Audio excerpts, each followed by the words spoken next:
Bendito seja sempre o Cordeiro, Filho de Deus, raiz de Davi. Bendito seja o seu santo nome, Cristo Jesus, presente aqui.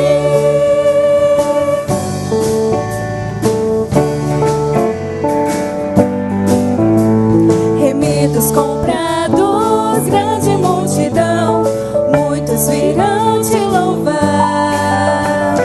Povo escolhido, teu reino e nação, no tempo e no espaço virão te adorar.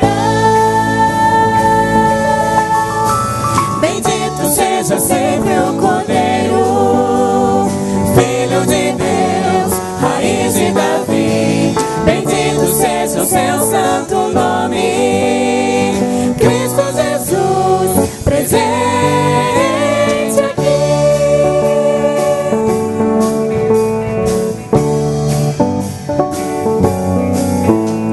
E a nós só nos cabe tudo dedicar, oferta suave ao Senhor. Dons e talentos queremos consagrar, e a vida no teu altar pra teu louvor. Bendito seja sempre o Cordeiro, Filho de Deus, raiz de Davi. Bendito seja o seu santo nome, Cristo Jesus, presente aqui. Bendito seja sempre o Cordeiro, Filho de Deus, raiz de Davi. Bendito seja o seu santo nome, Cristo Jesus, presente aqui. Cristo Jesus, Cristo Jesus, presente aqui. Cristo Jesus, presente aqui.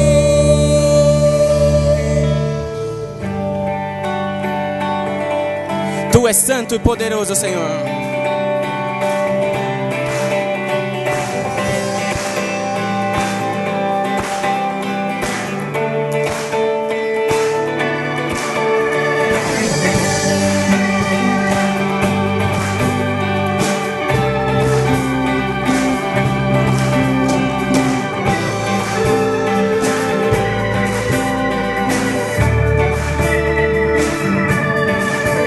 Tu és santo, Tu és santo, poderoso, poderoso, tu és digno Tu és digno de adoração. de adoração. Eu te sigo, Eu te sigo, eu te ouço eu te ouço, para sempre. para sempre Te amarei. te Tu és santo, amarei. tu és santo. Ele é o Rei dos Reis, Ele é o Pai de amor, poderoso Deus, é o Emmanuel, é o grande eu sou. Ele é o Cordeiro que me salvou. Ele Eu vivo está, canto Ele e louvo ressuscitou. ao Rei que existiu. E eu amo e adoro. Diante dele eu me prostro. Príncipe da paz, só por ele eu viverei. Príncipe da paz, só por ele eu viverei.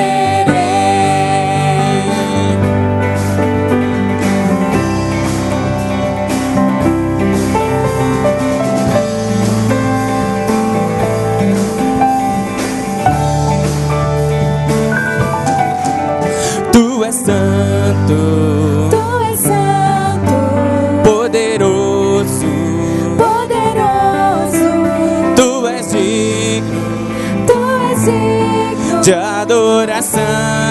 de adoração.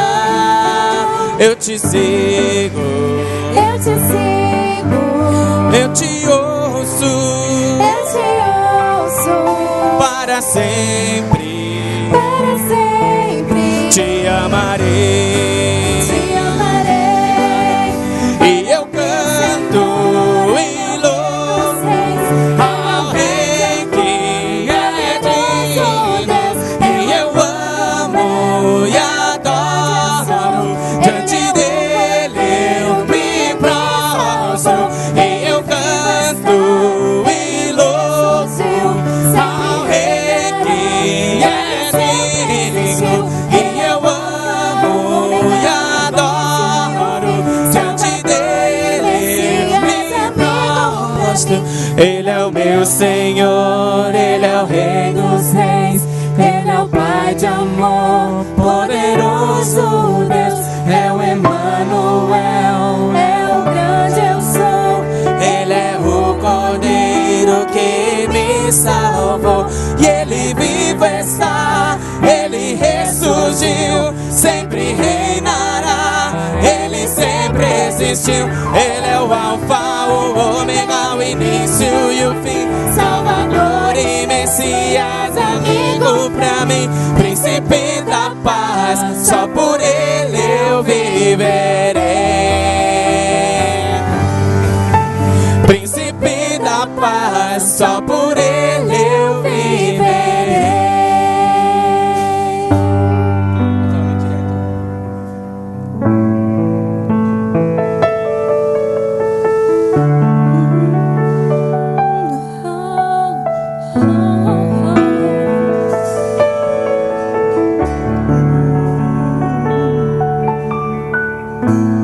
Meu Jesus, Salvador, outro igual não há. Todos os dias quero louvar as maravilhas de teu amor.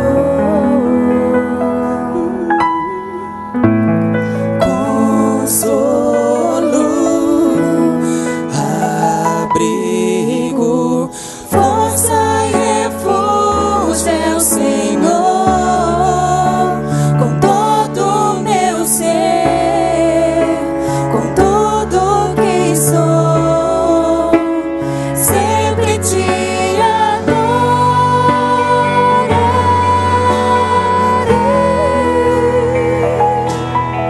aclame ao Senhor toda a terra e cantemos poder, majestade, louvores ao Rei.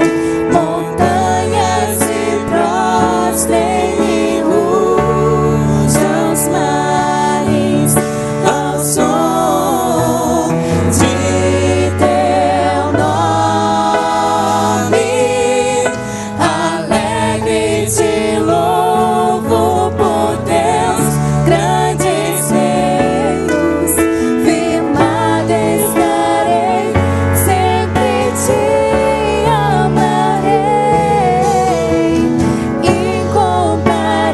Incomparáveis são tuas promessas pra mim.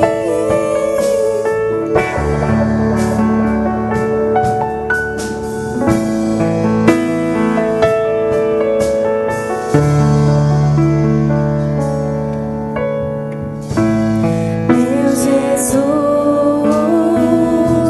Salvador, outro igual não há.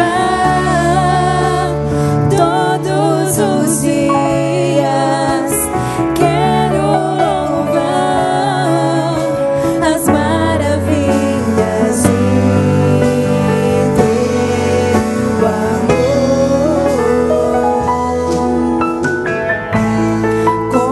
Consolo, abrigo, força e refúgio é o Senhor. Com todo o meu ser, com tudo que sou, sempre te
dura para sempre. A tua misericórdia, Senhor, é muito grande. Pelo que estamos nesta noite adorando a Ti na beleza da Tua santidade. Estamos, ó Deus, reconhecendo a majestade, a glória do Senhor, que se alteia acima do céu, que vai ao profundo dos mares, que penetra o âmago do ser. Tudo fizeste, ó Deus, para a Tua glória, para Teu louvor. E nos incluímos entre as obras que o Senhor realizou, pelo que sabemos, ó Deus, que a razão de ser do nosso existir e da nossa vida é glorificar-te. Acolhe, ó Deus, o nosso louvor, a nossa adoração, porque és Deus bendito, Deus maravilhoso, tua formosura inigualável, o Senhor é sábio, todas as coisas concorrem, ó Pai, para a glória do Senhor. Até mesmo, ó Deus, as nossas lutas, as nossas tribulações cooperam para o nosso próprio bem, e nisso Tu és glorificado. Pelo que, ó Deus, clamamos mais uma vez, recebe o nosso louvor e a nossa adoração, em nome de Jesus. Amém. Vamos tomar nossos lugares. Quero reiterar a saudação já feita, bom que você está aqui conosco, e que nesta hora nós gostaríamos de dar a palavra ao muito digno presidente do nosso Sínodo de Curitiba, presbítero João Jaime Nunes Ferreira, porque este nosso encontro também se reveste da oportunidade de manifestarmos a unidade do nosso Sínodo, que está representado por muitos pastores, presbíteros e irmãos em geral das nossas igrejas. Então eu dou a palavra nesse instante ao nosso querido irmão presbítero João Jaime. Saúdo a igreja na graça e na paz do nosso Senhor e Salvador Jesus Cristo. Damos graças a Deus por mais um ano de vitórias em nosso sínodo. Nosso sínodo é o sínodo da paz. Graças ao nosso Deus, o nosso sínodo não tem problemas, é uma família grande, dividida em presbitérios, em igrejas, e o Senhor nosso Deus tem feito maravilhas em nosso meio. Agradeço em nome do sínodo a todos que estão aqui, principalmente a Igreja Presbiteriana de Curitiba, ao seu conselho, ao seu pastor, presidente do conselho, reverendo Juarez, por nos permitir estar juntos com a igreja nesse momento de trabalho da igreja, né? Estamos, o sínodo, pegando uma carona, vamos dizer assim, né? Mas é um privilégio estar aqui com os irmãos todos e temos aqui conosco tão digno missionário, reverendo Ronaldo Lidório, né, missionário da nossa igreja, a PMT, né, da qual eu faço parte, vejo por lá o trabalho do nosso irmão. Louvado seja Deus pela sua vida, da sua família, pelo trabalho que tem feito. Quero convidar o reverendo Carlos Orlandi para estar conosco orando, nosso vice-presidente do sínodo. Vamos orar, reverendo, agradecendo a Deus pela oportunidade, pelo privilégio de estarmos em família aqui, família do Sínodo de Curitiba. Nós te rendemos graças, Senhor, por essa noite. Exaltamos e bendizemos o Teu nome pela oportunidade de nos reunirmos, ó Deus, como família da fé, cujo Pai é o Pai Celestial, é o Pai nosso, que nos sustenta, que nos abençoa, que dá o pão de cada dia, que nos livra de todo o mal, que nos guarda das tentações. Deus, nós queremos te agradecer por essa grande família do Sínodo de Curitiba, Senhor, por esse ambiente de paz e harmonia e alegria que temos, ó Deus, no nosso meio. Queremos te agradecer também, ó Deus, e te suplicar nessa hora pelos desafios que nós temos na nossa cidade, os sonhos, ó Deus, da implantação de mais, ó Deus, igrejas, de povoar lugares, ó Deus, aonde ainda o trabalho não chegou, a palavra do Senhor ainda não tem, ó Deus, ali prosperado. Deus, nós queremos interceder pelos desafios que o Sínodo tem, ó Deus, nos próximos anos, de alcançar, ó Deus, 80 comunidades na nossa cidade, na grande Curitiba. Deus, em nome de Jesus, queremos te agradecer pela vida do reverendo do presbítero João Jaime, que está à frente, ó Deus, deste trabalho, não apenas neste lugar, ó Deus, de presidência do Sínodo, mas também à frente do Hospital Evangélico. Que o Senhor esteja abençoando a sua vida, vida, sustentando as suas mãos, ó Deus, aliviando o seu coração, iluminando, ó Deus, a sua mente, nos caminhos, ó Deus, que deve seguir, ó Deus, desviando de lugares escorregadios e fazendo sempre a tua vontade, porque aqueles que fazem a tua vontade prosperam, ó Deus, e nós te pedimos isso, te agradecemos pelas igrejas, pelos pastores que estão presentes nessa noite, por aqueles que deixaram, ó Deus, as suas comunidades locais para virem participar desse ajuntamento da família do Sínodo. Deus, que nessa noite sejamos tocados pelo teu Espírito, sejamos avivados pela tua palavra, sejamos transformados, ó Deus, pela comunicação da tua vontade através do teu servo. Nós oramos confiados, ó Deus, de que a obra é do Senhor, e a obra que o Senhor começou, o Senhor há de completá-la até o dia de Cristo Jesus nosso Senhor. Clamamos, erguemos a nossa voz, porque cremos que, ó Deus, o Senhor ouve a nossa oração, pois ela é feita em nome de Jesus Cristo, nosso único suficiente mediador. Amém.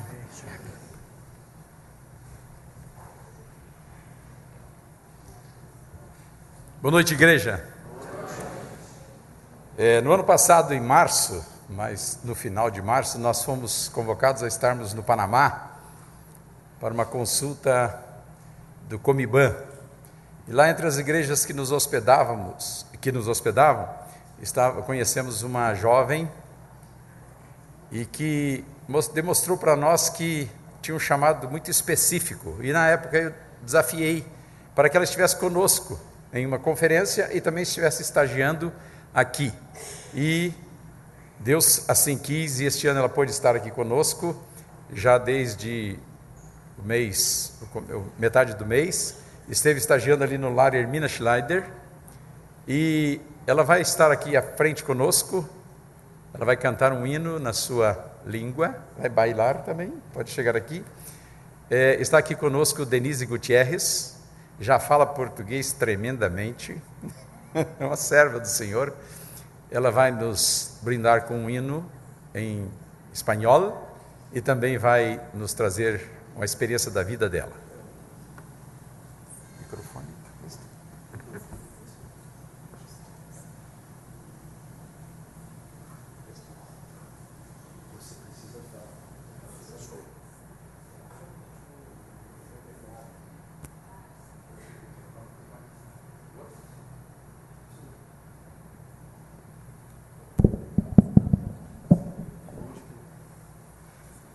Boa noite. Boa noite.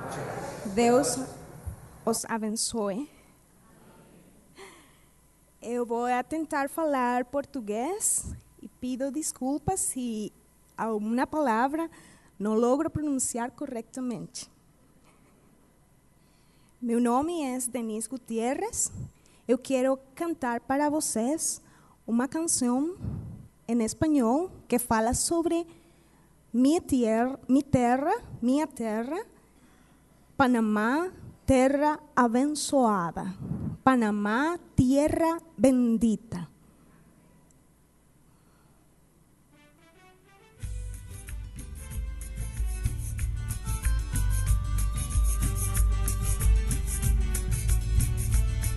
Mais volumen. Una tardecita hermosa de noviembre tropical. En medio de grandes gritos se escuchó un nuevo cantar. Las elegantes palmeras exhilan de su color. Las elegantes palmeras proclaman en alta voz que es Panamá, tierra bendita, tierra donde yo nací. Puente y corazón del mundo, el Señor lo quiso así. Es Panamá, tierra bendita, tierra donde yo nací. Puente y corazón del mundo, el Señor lo quiso así.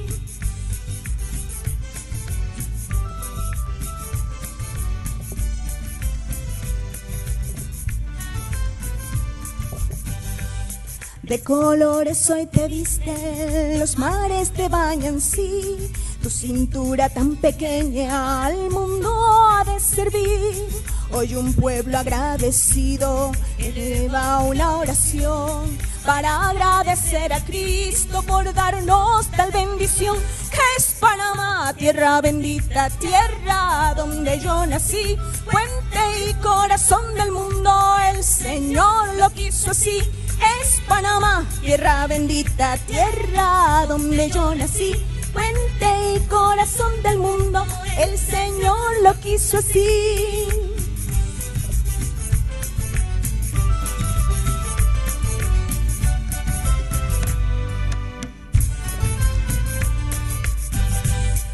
Una tardecita hermosa de noviembre tropical, en medio de grandes gritos se escuchó un nuevo cantar.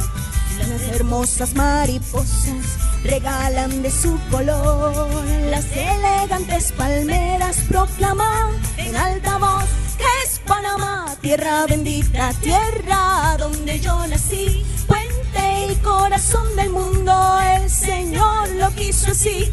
Es Panamá, tierra bendita, tierra donde yo nací, puente y corazón del mundo, el Señor lo quiso así. Es Panamá, tierra bendita, tierra donde yo nací, puente y corazón del mundo, el Señor lo quiso así.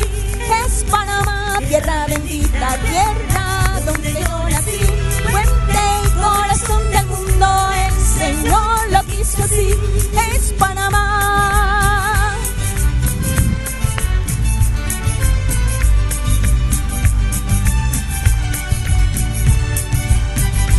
¡Ewe!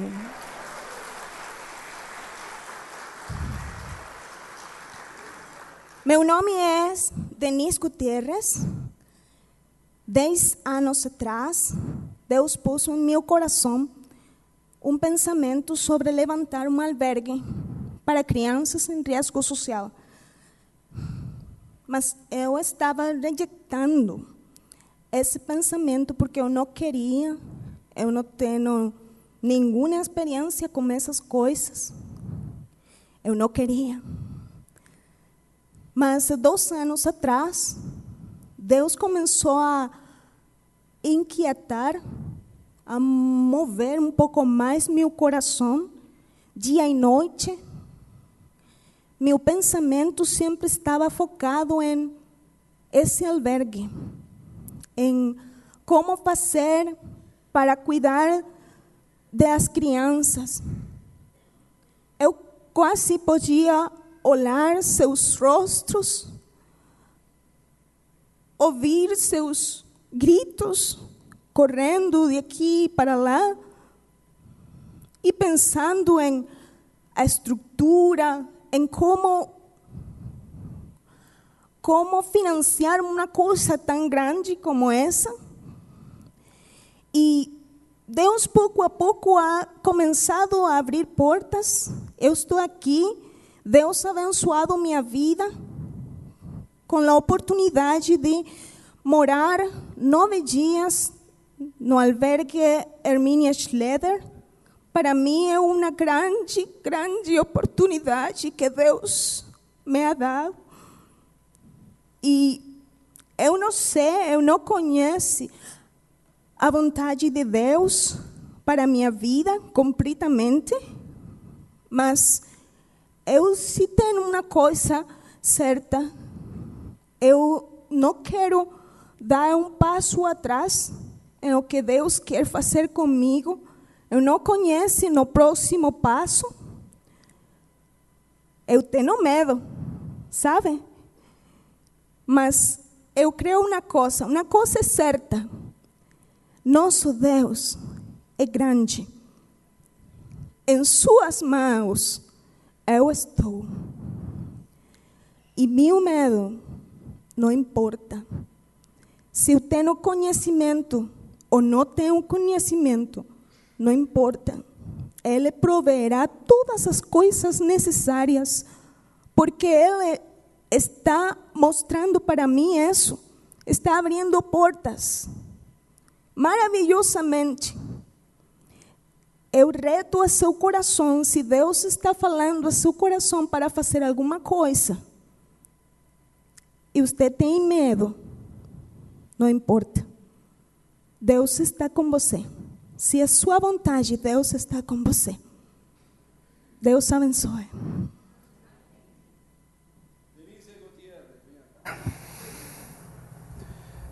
Da terra das elegantes palmeiras. Aqui também, minha terra tem palmeiras onde canta o sabiá.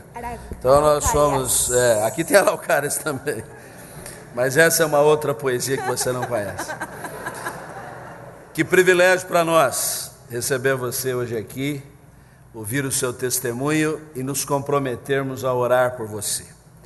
Nós reservamos sempre em nossos episódios da conferência o momento missionário.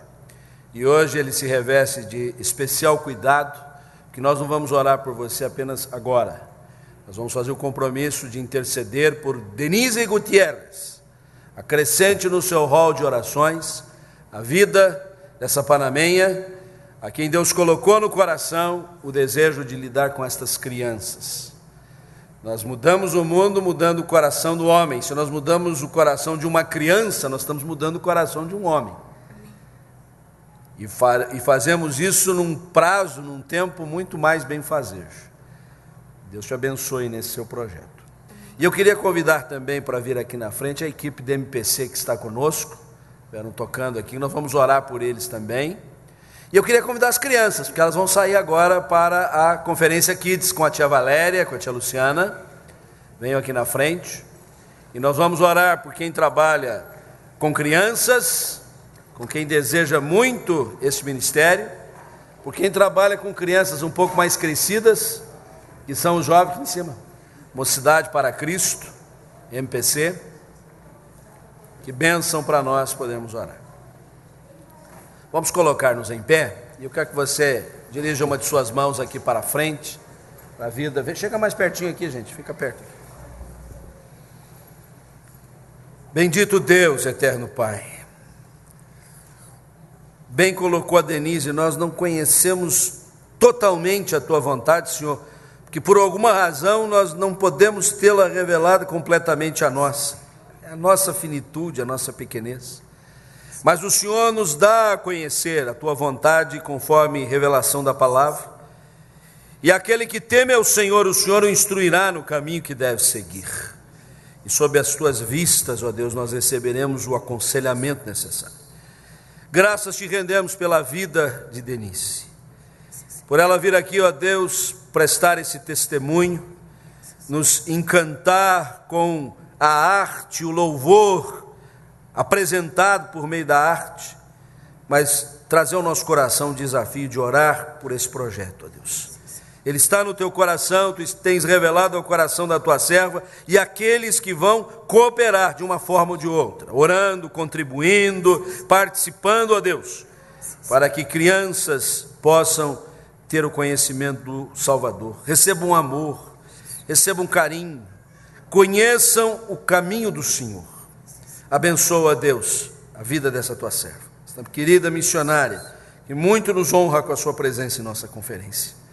Pedimos, ó Deus, a tua bênção pela Mocidade para Cristo, essa missão que há décadas tem emprestado um trabalho tão lindo no mundo todo e aqui no Brasil também. Obrigado a Deus, porque muitos jovens têm ido aos pés do Senhor Jesus, porque conhecem outros jovens que já estão comprometidos com Jesus e querem amar a Jesus como estes jovens amam. Solidifica esse ministério, ministra o coração deles, ó Deus, impulsiona, inspira-os a fazer com mais desenvolvimento, com mais desenvoltura a obra que tem recebido do Senhor. E abençoa, Deus, o trabalho com as crianças agora. Obrigado pela missionária Valéria, seu esposo Maurício, vieram lá de São José do Rio Preto para ministrar a nós. Obrigado pelo Ministério de Infância de nossa igreja e outros que militam nesta área, nas igrejas que estão conosco. Dá a estes corações consagrados ao Senhor a certeza de que este investimento não é baldado, é oportunidade bendita de podermos oferecer uma geração novíssima que já conhece o Senhor Jesus desde cedo. E assim nós te pedimos e te agradecemos em nome de Jesus. Amém. Amém. Obrigado, Denise. Podem sentar. Obrigado, gente. Deus abençoe. Vamos dar um jeito de amanhã você cantar de novo para nós aqui, viu, Denise? Fica preparado aí amanhã. Amanhã tem outro público aí, vai ser muito legal. E agora, né, Jordão, já, né? Não estou errado, não, né? Meus irmãos, é com muita alegria que nós recebemos nesta noite alguém que já é prata da casa. Eu vou incluir você no colégio pastoral, viu, Ronaldo? Aliás, você já figura no hall dos nossos missionários, né? Mas de várias ocasiões, reverendo Ronaldo Lidório não tem medido esforço para estar aqui participando conosco dos nossos trabalhos. Este homem que já é uma figura internacional, dispensa maiores apresentações, mas saiu muito cedo, eu imagino, lá de Manaus. Saiu de madrugada, né? Ah, você estava em João Pessoa. É mais difícil ainda, que tem menos voo, né? E chegou aqui ainda no início da tarde. Será o nosso pregador hoje à noite, amanhã na segunda etapa da manhã e também à noite. Então, sem mais delongas, eu vou passar a palavra ao reverendo Ronaldo para ele entregar a palavra do Senhor para nós.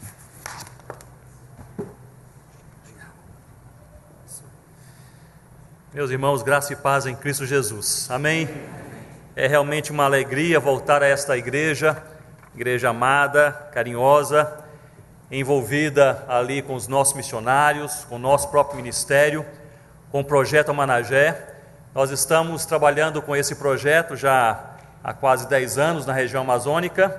Hoje, graças a Deus, somos 50 missionários trabalhando em 12 tribos indígenas ali espalhadas pela região do Amazonas. O Jordão já é praticamente nosso missionário honorário.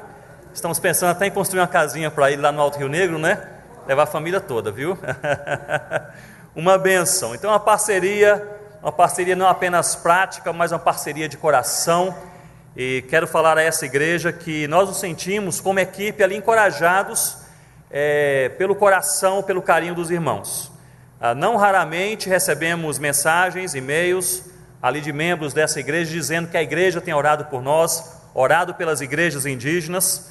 Ali no projeto Amanagé nós estamos vivendo aquele momento muito gostoso. O Jordão, creio que passou e visitou recentemente uma das igrejas indígenas plantadas, a Santa Isabel, mas há diversas igrejas indígenas ali já plantadas, e nós vivemos esse momento em que os indígenas começam a exercer a liderança nas igrejas locais. É o sonho de todo missionário, não apenas evangelizar, plantar igrejas, mas agora os indígenas exercendo essa liderança e levando o povo de Deus, povo indígena, a plantar também novas igrejas. Então quero agradecer de coração as orações, o envolvimento dos irmãos ali com todos nós.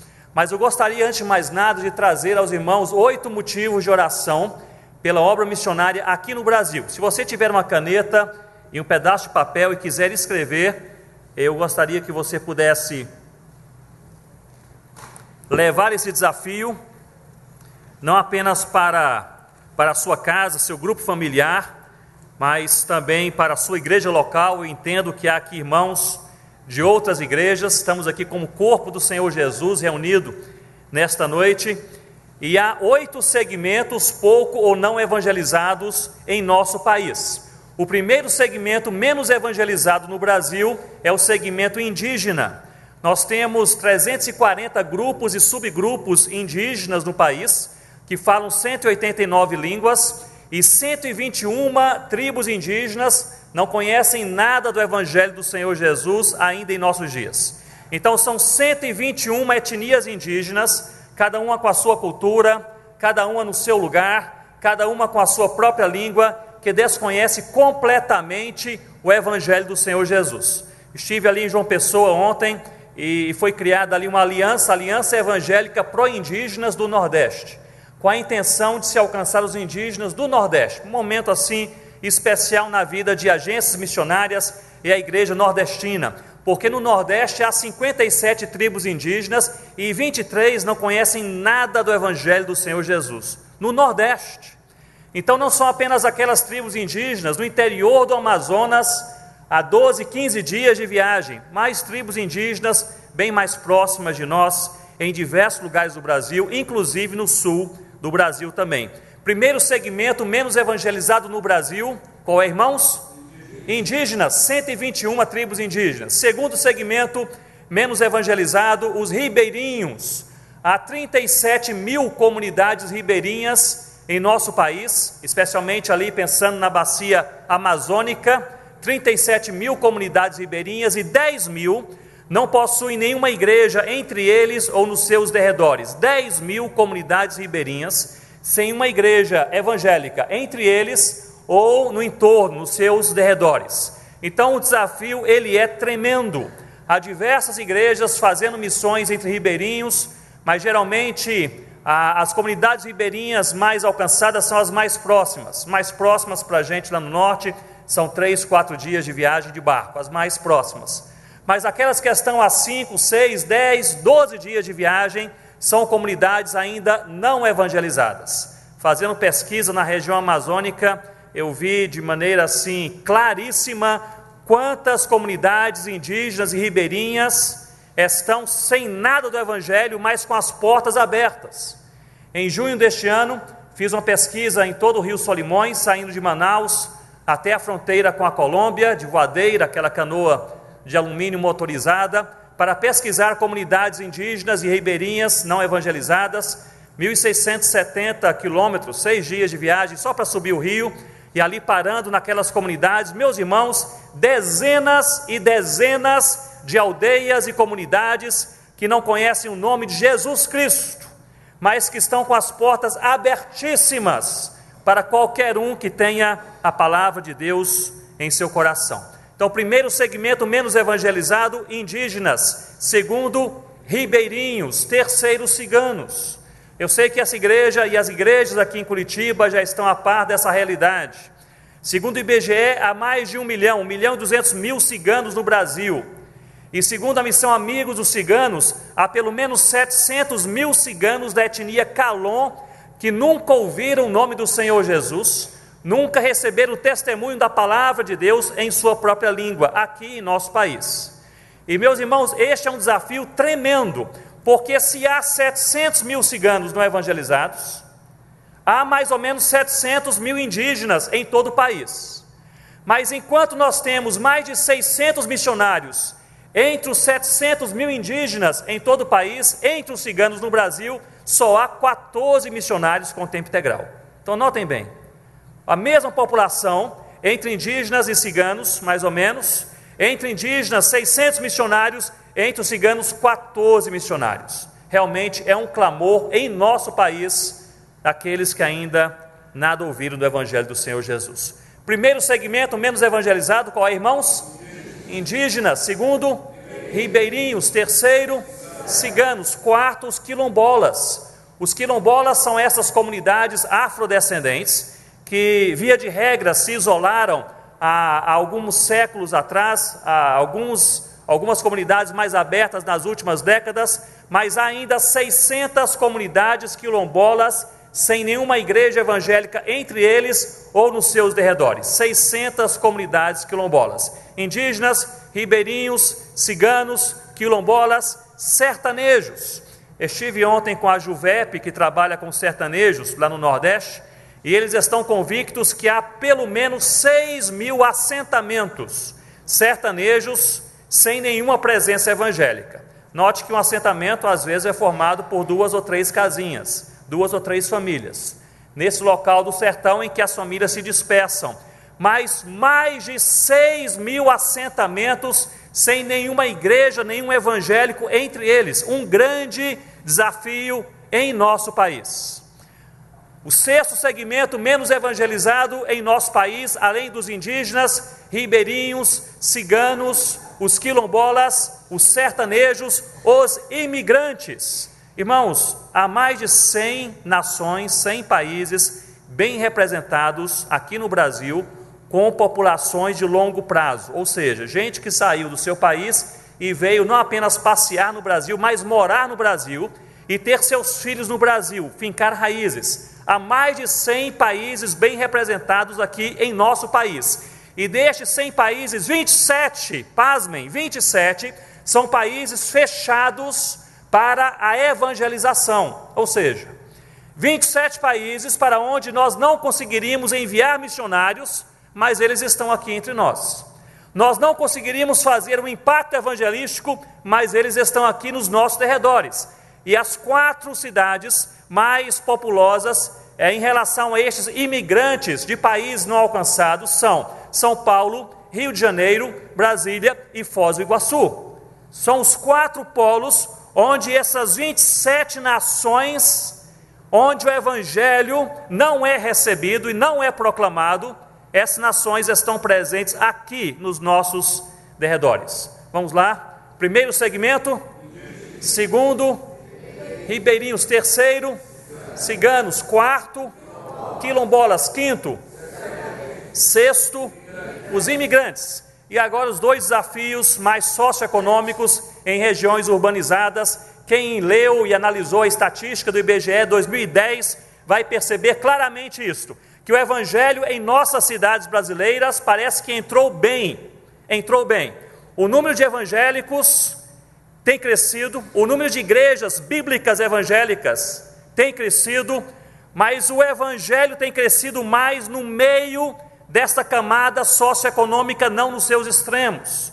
Os extremos continuam menos evangelizados, são eles, por um lado, os mais ricos dos ricos e, por outro lado, os mais pobres dos pobres. São os 2 extremos socioeconômicos urbanos menos evangelizados, ou onde o evangelho não tem frutificado tanto. Os mais ricos dos ricos, trancados em seus condomínios de luxo, e os mais pobres dos pobres, à margem das estradas, embaixo dos viadutos, aqueles que não têm teto, aqueles que nada têm. Então nós temos, meus irmãos, aqui em nosso país, amanhã deveremos falar um pouco mais, trazer motivos de oração pela obra missionária mundial, mas aqui em nosso país, 8 segmentos pouco evangelizados, que precisam de oração, de envolvimento e de alguém que se levante para pregar a palavra do Senhor Jesus. Vamos levar isso em nossos corações e mentes para um momento de oração ao longo desses próximos meses? Amém, irmãos? Amém, irmãos? Amém. Levar para as nossas casas, momento devocional, levar para as nossas famílias, para os grupos de oração, para as nossas igrejas aqui representadas, por estes 8 segmentos pouco evangelizados em nosso país. Abra comigo a sua Bíblia nesta noite, em Eclesiastes. Eu gostaria de ler com você alguns versículos em Eclesiastes, capítulo 11. Eclesiastes, capítulo 11, a partir do versículo 4. Eclesiastes é um livro poético e ao mesmo tempo ortoprático, doutrinário, orientador. Eclesiastes é um livro poético porque ele trata dos segredos da alma humana. Ele é um livro doutrinário e orientador porque ele nos conduz a viver de acordo com os valores do reino. E parece-me que essas 2 linhas, que essas 2 estruturas, elas se casam e elas caminham de mãos dadas em todos os capítulos deste precioso livro. Enquanto Deus, por um lado, fala sobre as coisas, os elementos, os altos e baixos da nossa alma, ao mesmo tempo Deus nos convida a viver de acordo com os seus valores, com a sua mente, com o seu coração, com os seus princípios. Eclesiastes, se nós lêssemos em uma só sentada, perceberíamos que fala de maneira muito clara sobre a história da humanidade, a história da sua vida e a história da minha vida. E declara com cores claríssimas que essa história sofre altos e baixos. Eclesiastes nos fala que há dias bons e há dias maus, que há dias de vitória e há dias de derrota, que há dias em que nossos corações estão cheios de fé, mas há dias em que nos sentimos derrotados, abatidos e até mesmo incrédulos, que há dias em que nós nos sentimos totalmente energizados pelo Senhor para cumprir aquilo que Ele colocou em nosso coração, e há dias em que nós nos indispomos até mesmo a atravessar a rua para falar do Senhor Jesus. Eclesiastes pinta, talvez como nenhum outro livro da palavra de Deus, esta inconstância do coração humano, da alma humana e da história da humanidade. E é interessante que, se por um lado nos fala que a alma humana e a história e o ambiente humano são inconstantes, por outro lado nós lemos neste livro que Deus é constante, Deus é inabalável, Deus é fiel, Deus não muda, Deus governa, Deus é Senhor, Deus nos guia, Deus é o mesmo sempre. E neste paradoxo entre a nossa inconstância e a constância de Deus, a nossa infidelidade e a fidelidade de Deus, a nossa natural tendência em mudar de mente, de planos, de disposição, e um Deus que jamais muda, nós vemos esse desafio de nós caminharmos de acordo com o coração do Pai. C.S. Lewis, comentando Eclesiastes, ele nos diz que a imutabilidade de Deus é a certeza da nossa salvação, ou seja, a certeza de que nós pertencemos a Deus e jamais sairemos das suas mãos poderosas e amorosas. É que Deus jamais muda. Não há a mínima chance de Deus semana que vem mudar de mente, mudar de coração, mudar de ideia. Deus é o mesmo e o será eternamente. E essa imutabilidade de Deus gera paz em nossos corações, porque nós estamos em boas mãos. Eu creio que essa talvez é uma das maiores lições que nós podemos retirar ao longo deste livro. Deus poderoso reina e controla o universo, e Ele segura as nossas vidas em suas mãos de amor. Nós estamos nas mãos do Senhor, que nos ama de maneira apaixonada, constante, infinita, eterna. Nós podemos descansar em Deus. No capítulo 11, nós somos comparados a um semeador. Eu gostaria que vocês pudessem ficar de pé comigo por alguns minutos, para lermos aqui esses versículos. No capítulo 11 de Eclesiastes, nós somos comparados a esta figura, a figura de um homem que tinha uma missão, um homem que tinha um propósito definido em sua vida, em um momento específico da sua história. Capítulo 11, versículo 4, nós lemos assim: quem somente observa o vento, nunca semeará, e o que olha para as nuvens, nunca colherá. Assim como tu não sabes qual o caminho do vento, nem como se formam os ossos no ventre da mulher grávida, assim também não sabes as obras de Deus, que faz, o que, irmãos? Todas as coisas. Deus que faz todas as coisas. Versículo 6, todos juntos: semeia pela manhã a tua semente, e à tarde não repouses a tua mão, porque não sabes qual prosperará, se esta, se aquela, ou se ambas igualmente serão boas. Eu vou repetir: semeia pela manhã a tua semente, e à tarde não repouses a tua mão, porque não sabes qual prosperará, qual germinará, se esta, se aquela, ou se ambas igualmente serão boas. Ó Pai, nós lemos a Tua palavra totalmente convictos da nossa necessidade do Senhor para tudo em nossas vidas. Necessitamos do Senhor para ler a Bíblia, para compreender a Tua palavra, para aplicar a Tua palavra em nossas mentes, corações e vida. Necessitamos do Senhor para crer, para praticar. Necessitamos do Senhor neste momento em que aqui estamos reunidos. Nós necessitamos do Senhor. E nesta convicção de total dependência do Senhor Jesus em nossas vidas, nós pedimos, ó Deus, que uma vez mais o Senhor nos relembre daquilo que é essencial na nossa vida cristã, daquilo que é essencial nos corações daqueles que querem ser verdadeiramente sal da terra e luz do mundo. Deus, relembra-nos também daquilo que não deveria ter lugar em nossas vidas, mente e coração. Retira da nossa dinâmica pessoal, da nossa agenda, ó Deus, aquilo que não pertence ao Senhor. Traga-nos para o caminho do Senhor. É a nossa oração sincera nessa noite, em nome do Senhor Jesus. Amém, ó Deus. A igreja pode se assentar com as suas Bíblias abertas.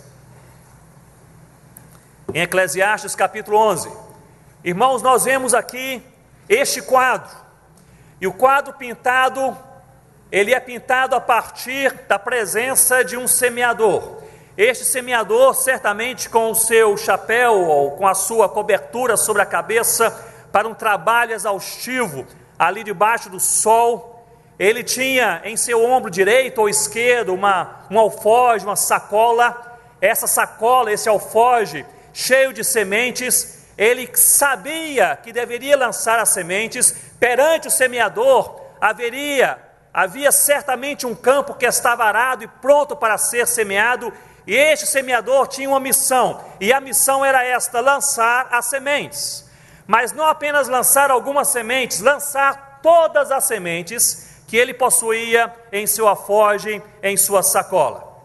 E é neste quadro pintado, um campo arado, um homem parado, o sol causticante, um alforje, uma sacola pendurada em seu ombro, cheia de sementes. É perante esse quadro que nós lemos aqui o capítulo 11, dos versículos 4 em diante.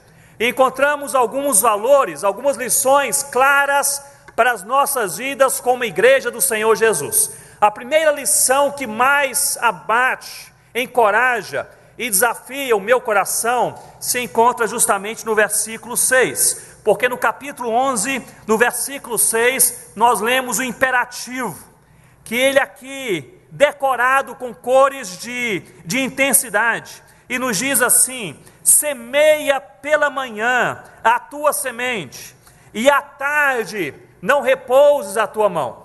Meus irmãos, nós encontramos aqui um imperativo de Deus: lance todas as suas sementes, lance pela manhã, mas também pela tarde. E se nós fôssemos traduzir de maneira mais literal, aqui a palavra tarde em hebraico significa o fim da tarde, a noitinha, quando o dia já está ali, o sol já está se pondo. A ideia aqui é de um trabalho exaustivo, continuado, um trabalho com fidelidade, ou seja, lance a semente pela manhã, mas também de tardinha, continue a lançar. Lance a semente quando você é jovem, mas na velhice não deixe de trabalhar. Lance a semente quando você está descansado, mas também cansado, não deixe de lançar. A ideia bíblica é de intensidade. Deus nos confiou sementes a serem lançadas, e a ordem bíblica é esta: lance todas as suas sementes. A semente é a mesma, é a palavra de Deus, é a verdade de Deus, é a salvação no Senhor Jesus. Mas as mãos que lançam as sementes são diferentes, porque nós somos diferentes. Há mãos que lançam as sementes a partir de púlpitos como este, pregando a palavra de Deus a cada semana. Há mãos que lançam as sementes ajudando o caído ao longo do caminho, aquele que está aflito, necessitado. Há mãos que lançam as sementes indo até mesmo às nações mais distantes, pregando o evangelho, plantando igrejas. Há mãos que lançam as sementes enviando missionários. Há mãos que lançam as sementes financiando. Há mãos que lançam as sementes se juntando em oração e intercessão sincera, para que Deus possa usar a sua igreja na terra segundo o seu coração. A semente é a mesma, as mãos são diferentes, e cada um de nós tem uma oportunidade única de lançar as suas sementes, porque nós somos diferentes, e a nossa rede de contatos, ela é diferente, essa rede de contatos, as oportunidades que nós temos são diferentes. Não há duas pessoas aqui nessa igreja, hoje à noite, que têm as mesmas oportunidades. Por onde você passa e vai passar nessa semana que vem, eu não passarei. Onde eu passarei, você não vai passar. As pessoas com as quais você conversar, você não conversará. Você se sentará ao lado no escritório, na universidade, em um táxi, em um ônibus, numa padaria, ao lado de uma pessoa que você não verá. A nossa rede de contatos, de oportunidades, de relacionamento, de interação, de campo a ser semeado, é um momento único em nossa vida. Cada um de nós tem um alforje, tem uma sacola cheia de sementes, e a palavra de Deus, ela é clara neste imperativo: lance todas as suas sementes. Interessante nós notarmos aqui esta intensidade de fidelidade a Deus. Lance as sementes pela manhã, quando tudo vai bem, no dia bom, quando você está animado, quando você tem apoio, quando a igreja te abraça, quando os amigos te encorajam. Mas lance a semente também no final do dia, quando tudo vai mal, quando você está abatido, quando você é criticado, quando as portas se fecham, quando o sustento não chega, quando o apoio não está presente, quando a saúde também se esvai. Lance a semente não apenas no dia bom, mas também no dia mau. Lance a semente dia e noite. Meus irmãos, nós temos uma oportunidade de sermos sal da terra e luz do mundo, e a oportunidade é hoje. Nós temos um momento em que nós devemos seguir e obedecer a Deus, e o momento é agora. Uma verdade existencial, pessoal, mas também coletiva, é esta: que a vida passa rapidamente. Às vezes nós sentamos com alguns irmãos em suas casas, eles abrem os seus álbuns de fotografia. Hoje em dia não é álbum mais, não é? Ali é no Facebook, etc. Mas antigamente eram os álbuns. E olhávamos aquelas fotos e falávamos assim: parece que foi ontem. Mas a verdade é que não foi ontem, já foi há muito tempo atrás. Nós éramos jovens, nós éramos solteiros. Hoje somos muitos casados, com filhos e alguns com netos. O tempo passa rapidamente e nós temos essa natural tendência pecaminosa, carnal, mundana e às vezes até mesmo demoníaca, de nós enchermos a nossa agenda, os nossos dias, o nosso tempo, os nossos anos com aquilo que não é proveitoso no reino de Deus. Temos a capacidade de gastar um mês inteiro pensando no modelo novo de celular que nós vamos comprar e vamos usar só 6 meses, porque depois vamos querer trocá-lo novamente. Temos a capacidade de passar um mês inteiro no final do ano pensando na roupa de fim de ano que vamos comprar para colocar em um guarda-roupa onde não cabe mais roupas, nem sapatos, nem bolsas. E assim gastamos a nossa energia, nossas emoções, nosso tempo, nosso dinheiro, nossos dias, nossos esforços em coisas transitórias, passageiras, inúteis e às vezes até mesmo fúteis. Eu creio que talvez uma das maiores armadilhas do diabo para a Igreja de Cristo em nossos dias é de nos convencer a nós vivermos a partir de coisas fúteis, de nós nos preocuparmos com coisas extremamente transitórias, de nós nos envolvermos com tudo que não é essencial e deixarmos para trás aquilo que é essencial. E algo que é essencial, dentre outras coisas, é manifesto aqui no capítulo 11 que nós lemos. Deus lhe deu habilidades, oportunidades, dons, relacionamentos para você lançar todas as suas sementes. Todas as suas sementes. Precisamos fazer isto enquanto é dia. Eu gosto muito de biografias missionárias. Quem me conhece sabe que eu não me canso de ler, reler, de conversar, de exemplificar a partir de biografias missionárias. Talvez por ser missionário, essas biografias me encorajem. E uma das biografias que eu reli alguns meses atrás foi a biografia de um missionário chamado Jim Elliot. Certamente muitos aqui já ouviram falar neste piloto das selvas. Talvez alguns já assistiram o filme Terra Selvagem. Quem já assistiu Terra Selvagem? Quem não assistiu tem que assistir.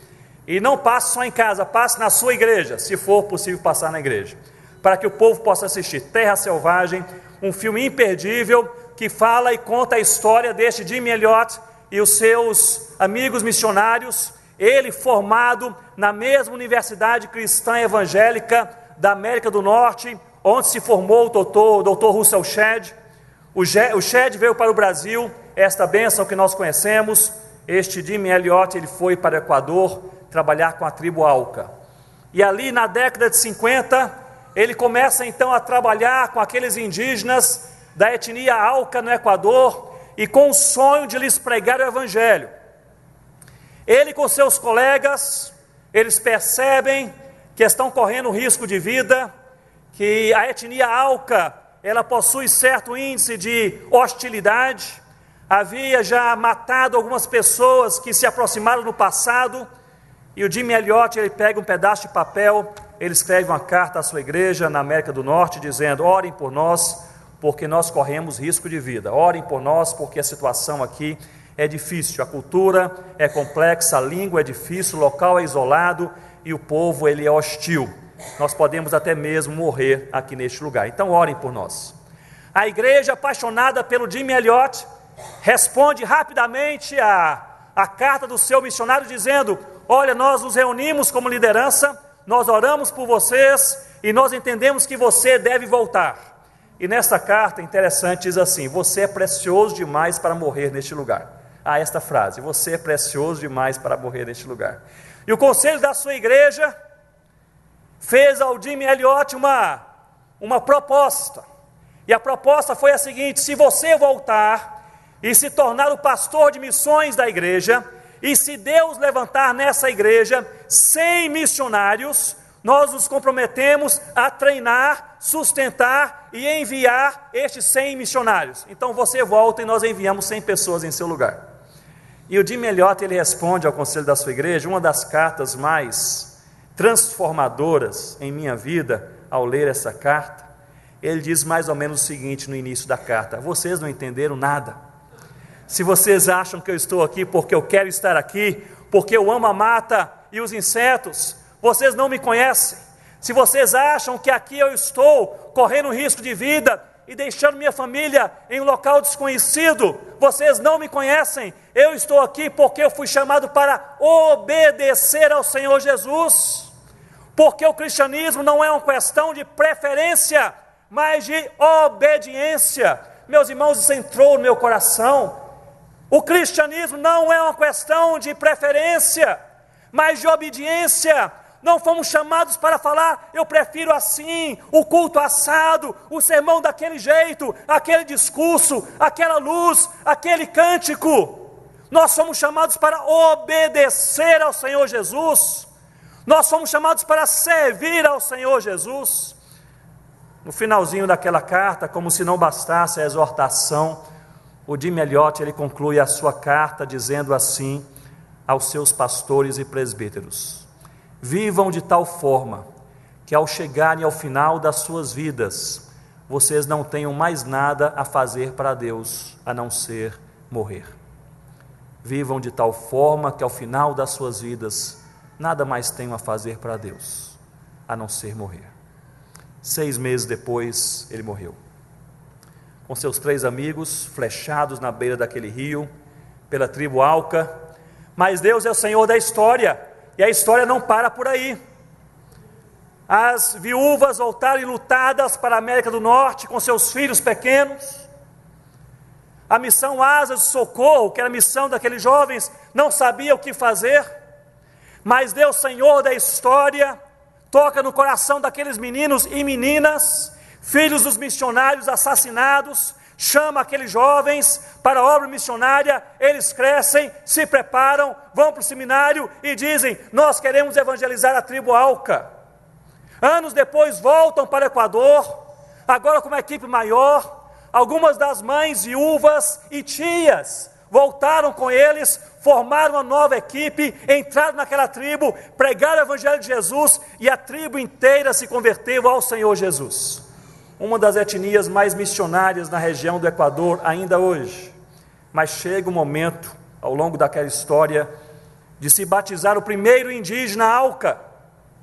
Estavam à beira daquele rio, e um dos filhos dos missionários assassinados se coloca à beira do rio para batizar aquele primeiro indígena, ali a ser batizado daqueles que se entregaram ao Senhor Jesus. E entraram na água, e ao fazer menção de batizar o indígena segura o braço do missionário, do jovem missionário, e diz: antes que você me batize, eu tenho uma confissão a lhe fazer. Fui eu quem matei o seu pai, quem matou o seu pai aqui na beira desse rio. Ele estava embaixo daquela árvore. Fui eu quem jogou a primeira flecha, fui eu quem matou o seu pai aqui na beira desse rio. E não é certo que você me batize sem saber dessa verdade.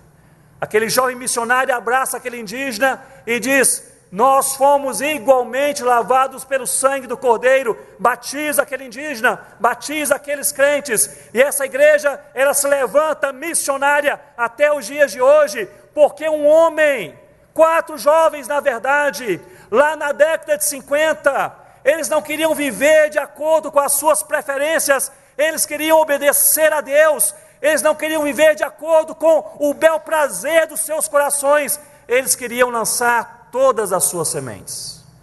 Meus irmãos, eu não sei quando o Senhor nos chamará, talvez daqui a 5 minutos, talvez daqui apenas a 50 anos, mas o certo é que seremos um dia chamados pelo Pai.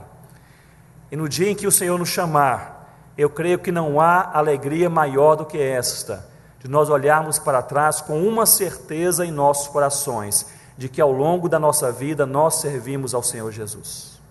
Talvez não tenhamos deixado para trás um legado impressionante, talvez um nome colocado até mesmo em uma rua da cidade, talvez uma herança grande para os nossos filhos, uma casa, um carro, enfim, talvez não tenhamos deixado outras coisas, mas nós terminamos a vida com esta certeza essencial, vital, primordial. Ao longo da nossa vida nós servimos ao Senhor Jesus. Lance todas as suas sementes, imperativo, todas, tudo aquilo que Deus colocou em suas mãos, as oportunidades, as pessoas, relacionamentos, habilidades, os dons, Deus te deu com objetivo, para que você seja, ao longo da sua vida, sal da terra e luz do mundo. E se nós não estamos sendo sal da terra e luz do mundo, algo gravíssimo, gravíssimo está errado em nossas vidas e em nossa história. Meus irmãos, ainda no versículo 6 que nós lemos, encontramos um outro valor da palavra de Deus. Nós encontramos esta expressão: além de semeia pela manhã a tua semente e à tarde não repousa a tua mão. Nós encontramos essa expressão verdadeira e aplicável na nossa vida e no nosso trabalho. Nos diz assim: pois não sabes, você não sabe qual prosperará, qual germinará, se essa semente, você lançou semente à sua direita e à sua esquerda, na terra fofa e no meio da pedra, em uma terra arada e no meio dos espinhos, mas o certo é este, que nós não sabemos qual semente há de germinar. Eu creio que esse segundo valor que nós encontramos aqui, na proposta do semeador para as nossas vidas, é um valor tremendamente importante. Nós não sabemos o que há de acontecer. Nós não sabemos o que vai acontecer em nossa vida, em nossa família, em nosso trabalho, em nosso ministério, em nossa igreja, em nosso coração. Enganoso é o coração, nós não sabemos, nós desconhecemos, e Deus nos diz: porque nós não sabemos, nós devemos lançar as sementes em todo lugar, em todo tempo, em todo momento, porque nós não sabemos. Quem aqui já evangelizou a mesma pessoa mais de uma vez? Mais de uma vez. Falou de Jesus mais de uma vez para a mesma pessoa. É sempre uma experiência interessante, não é verdade? Você pregar o Evangelho de Cristo à mesma pessoa mais de uma vez. Eu me lembro que quando seminarista, eu estudei no Seminário Presbiteriano do Norte, lá no Recife, e cheguei ali naquele seminário, saí de casa com 17 anos, cheguei todo animado, fui ajudar no trabalho de uma congregação, num bairro difícil ali do Recife. Naquela época, o nome do bairro era Brasília Teimosa, o pessoal assim, teimoso. E eu descia do ônibus, ia até aquela congregação, tinha que passar por uma rua comprida, longa, e ao longo daquela rua havia algumas mercearias, alguns bares, alguns prostíbulos, mas essas mercearias ficavam abertas ali ao longo daqueles finais de semana também. E na primeira vez em que eu fui àquela congregação, passei à frente de uma mercearia pequena, e quem estava naquela mercearia era apenas o dono daquele estabelecimento, sozinho. Eu entrei e pedi permissão para ali falar do Senhor Jesus. Eu disse: olha, eu sou crente, eu sou seminarista, eu vim trabalhar numa igrejinha aqui no final da rua, e eu queria lhe falar de Jesus. E ele estava ali meio chateado com a evangelização em geral, e ele disse: não gosto de crente, não gosto da Bíblia, e eu não gosto que entre aqui na minha mercearia para me falar de Jesus, mas para não ser muito mal educado, você tem 5 minutos. Aí eu tive que resumir o negócio em 5 minutos. Fiquei ali embaralhado, fiquei ali perdido, não sabia o que falar com aquele ambiente todo. Eu acho que ele ficou com pena de mim, um jovenzinho ainda, e ele disse: olha, desculpe aí se eu fui mal educado, mas faça o seguinte, sempre que você quiser voltar, as portas estão abertas. Aí eu peguei na palavra, porque eu ia todo final de semana. Então todo final de semana eu passava em frente àquela mercearia, se ele estivesse sozinho, eu entrava e eu dizia: você me diz sempre que eu pudesse voltar, então estou aqui pronto, eu quero lhe falar de Jesus. E eu comecei a falar de Jesus para aquele senhor, fizemos uma boa amizade, eu falei de Cristo para ele 2 vezes, 3, 4, 5, 6 vezes, lá pela 7ª vez, ele começou até a brincar. Eu entrava naquele estabelecimento, ele dizia: Ronaldo, você parece que está cansado hoje, sente-se aqui, tome um copo de suco, que eu mesmo vou me evangelizar, porque eu já sei, os versículos que você cita são sempre os mesmos, as histórias são as mesmas, o tom de voz é o mesmo, eu sei me evangelizar. E ele se evangelizar do jeito que eu fazia, negócio impressionante. E ali faltava, ele dizia, às vezes ele falasse: mas hoje você quer que eu faça com apelo ou sem apelo? Virou uma brincadeira. E aí depois, naquela conversa, eu dizia, tomava o suco, eu dizia: olha, mas eu quero, para ter paz no meu coração, eu também quero te evangelizar. Depois que ele falava tudo, aí ele ria, sentava assim ao meu lado, e aí foi a 7ª vez, 8ª, 9ª, 10ª, lá pela 11ª vez, eu entrei naquela venda, naquela mercearia, e ele disse: você está suado, o dia hoje está com sol quente, sente-se aqui, tome água, que eu vou me evangelizar. E vou resumir, porque hoje nós estamos meio ocupados aqui, vou fazer uma versão mais breve. E ele começou a falar o que eu falaria, e depois brincou e riu do mesmo jeito, e eu disse: mas eu também quero falar. Então do mesmo jeito eu falei novamente o que ele já havia falado, e para minha grande surpresa, no meio daquela conversa, eu olho para aquele homem, ele começa a derramar lágrimas no seu rosto, e naquela tarde ele se entrega ao Senhor Jesus. E eu fui para a congregação naquela noite pensando o seguinte: o que foi que aconteceu? Porque o homem já sabia tudo, já sabia os versículos, eu não havia falado nada diferente naquele dia, mesmo texto, a mesma história, o mesmo discurso, o mesmo apelo, tudo do mesmo jeito. Mas, meus irmãos, o que aconteceu foi a graça de Deus derramada, o poder de Deus se manifestando, porque sem Deus nada acontece, mas com Deus qualquer coisa pode acontecer. E a palavra de Deus é clara quando nos mostra essas duas realidades. E nós que entendemos a palavra de Deus e cremos na soberania de Deus, nós percebemos isto: sem Deus nada. Nós podemos pregar, nós podemos ter habilidade, podemos ter a técnica, a metodologia, o jeito certo, a conversa certa, o ambiente certo, a igreja certa, o ar-condicionado no clima certo, tudo certo. Se Deus não se manifestar, nada genuíno acontece no seu reino. Mas por outro lado, se Deus se manifestar, qualquer coisa pode acontecer. Não há coração tão duro que Deus não converta, não há família tão fechada que Deus não quebrante, não há tribo tão distante que Deus não traga aos pés do Senhor Jesus, não há filho que abandonou o lar que Deus não possa trazer de volta ao Senhor Jesus, ao caminho de Deus, não há casamento tão quebrado que Deus não possa restaurar, não há coração tão abatido que Deus não possa animar, não há nada que Deus não possa fazer. Sem o poder de Deus, nada. São apenas palavras. As sementes vão sendo lançadas, elas não vão germinar. Mas no poder de Deus, uma semente pode germinar. Nós não sabemos qual. E a palavra de Deus nos diz: lança pela manhã a tua semente, e à tarde não repouses a tua mão, porque não sabes qual germinará, qual prosperará, quem se converterá, qual porta se abrirá, se esta, se aquela, ou se ambas igualmente serão boas. Lá na Amazônia nós andamos com essa expectativa e esperança. Isso é parte da teologia paulina, que crê na soberania de Deus, porque dois resultados claros, a partir da crença de que Deus é totalmente soberano. O primeiro resultado claro é de descanso, porque se eu creio que Deus controla todas as coisas, você crê que Deus controla todas as coisas?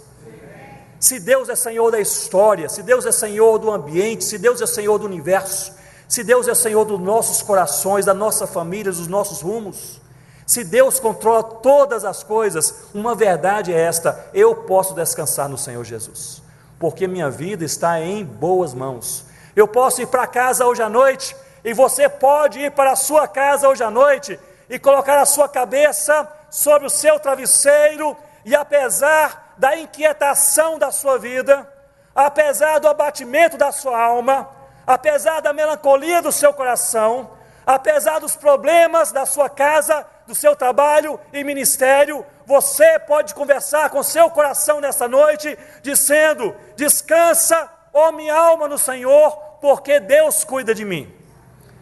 É uma consequência de se crer na soberania de Deus. Deus controla todas as coisas, então eu posso descansar no Senhor Jesus. Uma outra consequência objetiva, além do descanso, é a esperança, é a expectativa. Porque se eu creio na soberania de Deus, se eu creio que Deus controla todas as coisas, meus irmãos, qualquer coisa pode acontecer.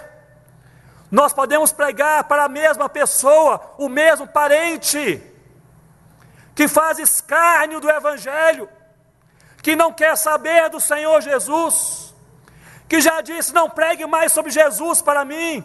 Podemos pregar uma vez, 5 vezes, 10 vezes. Se Deus se manifestar, ele pode se converter amanhã. Se Deus se manifestar, teu filho pode voltar para o Senhor. Se Deus se manifestar, aquela tribo amazônica pode se entregar a Cristo nesta semana que vem. Se Deus se manifestar, países fechados podem abrir as suas portas para o Senhor Jesus. Se Deus se manifestar.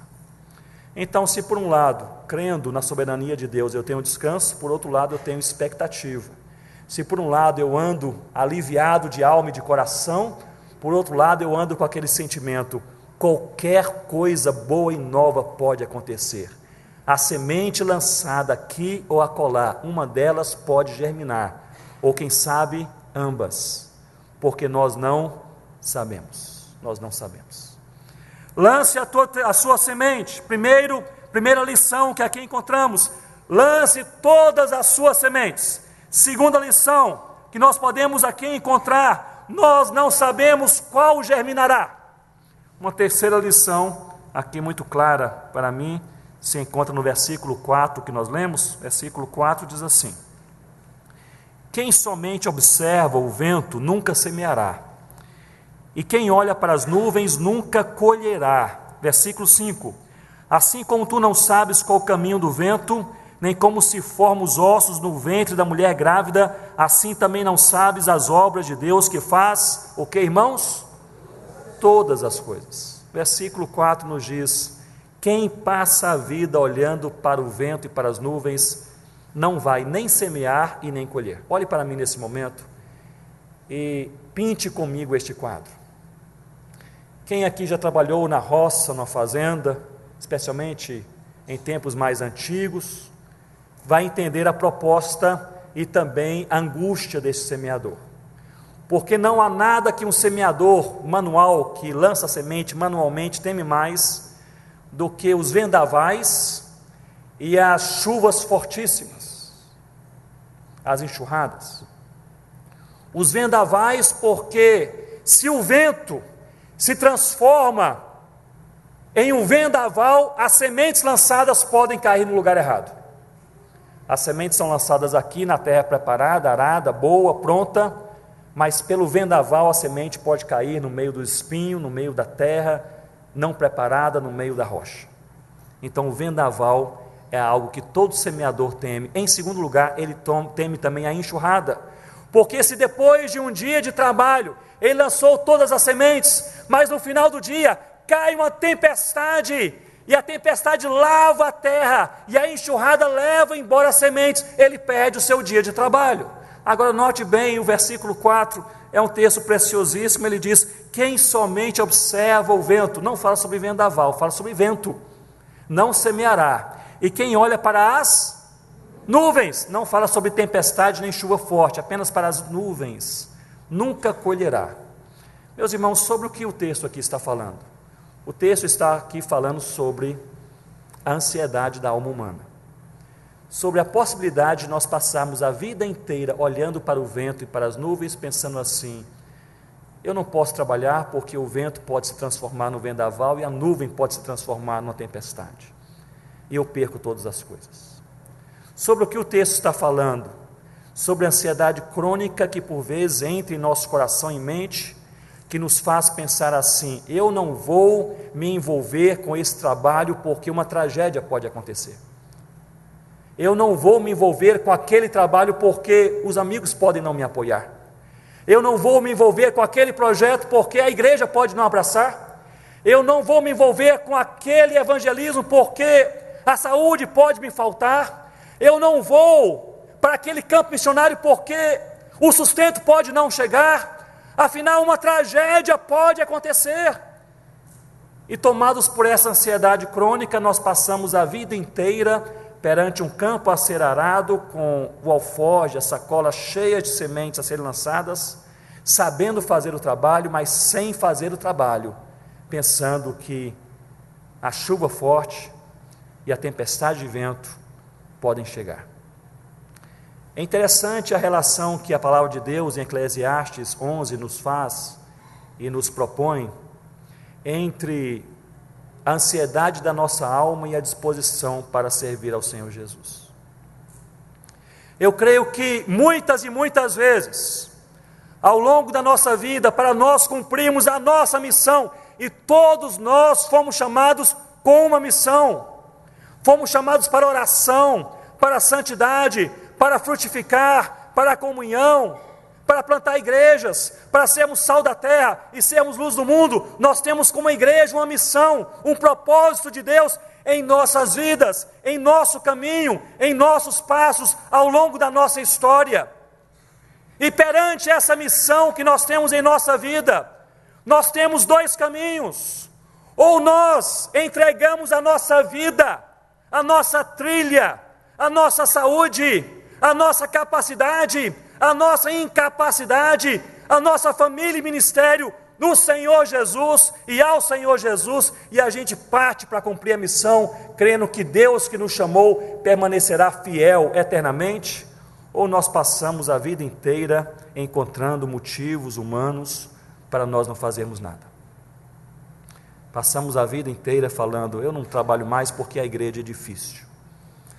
Eu não evangelizo mais porque não há ninguém para ir comigo. Eu não vou na casa do meu vizinho porque ele não me olha assim com bons olhos. Eu não me envolvo mais com o ministério da igreja porque o pastor nunca me chamou pessoalmente para fazer isso. Eu não vou para aquele campo missionário porque, afinal, o sustento pode faltar. Eu não vou me envolver com aquele projeto porque não tenho todos os recursos, todos os amigos e nem todo o conhecimento necessário. Nós temos, irmãos, duas escolhas. Uma delas definirá a nossa vida em relação a sermos sal da terra e luz do mundo. Ou escolhemos lançar a semente, seja o que Deus quiser, ou escolhemos passar a vida inteira justificando porque nós não somos frutíferos. Tomados por ansiedade que corrói a alma, que fecha o coração e que nos leva a nós parecermos santos, justos e bons, porém no fundo da nossa alma e da nossa vida somos tão somente infrutíferos, porque temos uma sacola cheia de sementes a serem lançadas, mas elas nunca são lançadas. Não sei se aqui no sul vocês conhecem esse ditado que nós temos lá no norte, mas lá no norte há um ditado manauara, que diz mais ou menos assim: eu não quero saber quem morreu, eu quero é chorar. Conhece esse ditado? Não? O manauara gosta de falar sobre isso quando ele pensa e quer falar alguma coisa assim: seja o que Deus quiser. E eu acho que a gente precisa muitas vezes desse sentimento, dessa convicção e desse compromisso. Seja o que Deus quiser. Deus me chamou, Ele sabe. Deus me colocou naquele caminho, Ele conhece. Deus me levantou, Ele tem seus motivos. Deus me deu sementes, eu vou lançá-las, e seja o que Deus quiser. Se a porta se fechar, que se feche. Se eu ali cair, que eu caia. Se eu ali for ajudado, que eu seja ajudado. Se a porta se abrir, que se abra. Mas Deus nos levantou para lançar todas as sementes. No dia bom, no dia mau, de manhã cedinho, no fim da tarde, na saúde, também na enfermidade, na juventude, na velhice, com apoio, com falta de apoio, com elogios, com críticas. Nós somos chamados, olhe para mim nesse momento, nós somos chamados para sermos fiéis ao Senhor Jesus. Esse é o nosso chamado maior, para nós sermos fiéis a Cristo, servindo a Cristo durante toda a nossa vida. Toda a nossa vida. Lance todas as suas sementes. Você não sabe o que vai acontecer, Deus sabe. Não passe a vida pensando no que não pode dar certo. Cumpra a vontade de Deus, em nome do Senhor Jesus. Eu gostaria de encerrar trazendo à sua mente a história de Adoniran Judson, missionário, século XIX, na antiga Birmânia. Quem já leu a sua biografia certamente ficou espantado e animado com a história deste homem de Deus. Chegou na Birmânia, que hoje é um país com outro nome, que é Mianmar, é o mesmo país, mas chegou na antiga Birmânia em 1813 e ficou ali trabalhando até 1831, portanto trabalhou ali durante quase 18 anos. Depois de 10 anos de trabalho, ninguém havia se convertido. Sabe o que é você trabalhar 10 anos em um local distante, diferente, angustiante para você e para a sua família, e ninguém se converter? 10 anos e ninguém se converteu. Depois de 10 anos de trabalho, ele recebe uma carta da sua igreja, uma igreja amiga inglesa, dizendo: você errou em alguma coisa, volte. Deus não te mandou para este lugar. Se Deus tivesse te enviado a este lugar, pessoas teriam se convertido. Ele responde em uma carta aos seus amigos pastores, dizendo: eu não conheço o coração de Deus, mas eu conheço o chamado de Deus.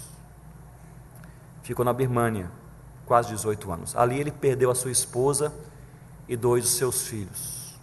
Ali ele foi preso 3 vezes e torturado.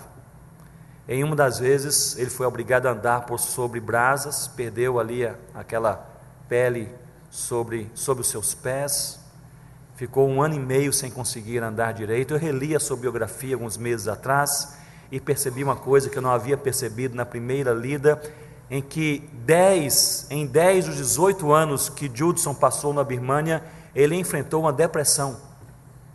Então ele passa 18 anos em um país inóspito, perde a esposa, perde 2 filhos, ele é preso, ele é torturado 3 vezes, a sua casa é incendiada, as pessoas não se convertem, e ele passa 10 anos em depressão. Depois de 12 anos de trabalho, ele é convidado por alguns birmaneses a conhecer alguns birmaneses crentes. Ele era o único missionário naquela altura, naquele país, fica ali surpreso. Quando ele chega para encontrar esse grupinho de birmaneses crentes, ele percebe que eles haviam se convertido lendo um folheto. Eles falaram: nós encontramos esse folheto aqui, escrito em birmanês, e o título do folheto é este: quem é o Senhor Jesus? E tem alguns versículos bíblicos. Foi muito mal escrito, eu acho que não foi um birmanês que escreveu, mas deu para entender, e nós nos entregamos a Cristo. Foi ele que havia escrito no seu primeiro ano de ministério. Primeiro ano de trabalho, ele escreve o folheto, ele reproduz o folheto, distribui o folheto, ninguém liga para aquele folheto. 12 anos depois, pessoas encontram aquele folheto, leem aquele folheto, entregam suas vidas ao Senhor Jesus e chamam o único crente que eles conhecem, que sabe mais da Bíblia do que está apenas naquele pequeno panfleto, que era o Adoniran Judson. E ali, depois de 14 anos de ministério, as pessoas começam a se converter. Ele deixa a Birmânia, depois de quase 18 anos de trabalho, com mais de 60 igrejas, na verdade 63 igrejas plantadas e mais de 200 líderes locais treinados. Lá no século XIX, um homem que obedeceu a Deus. Em nossos dias a Birmânia tem outro nome, é Mianmar. Mianmar, para quem acompanha aí a missão Portas Abertas, sabe muito bem que é um dos países mais fechados para a entrada missionária.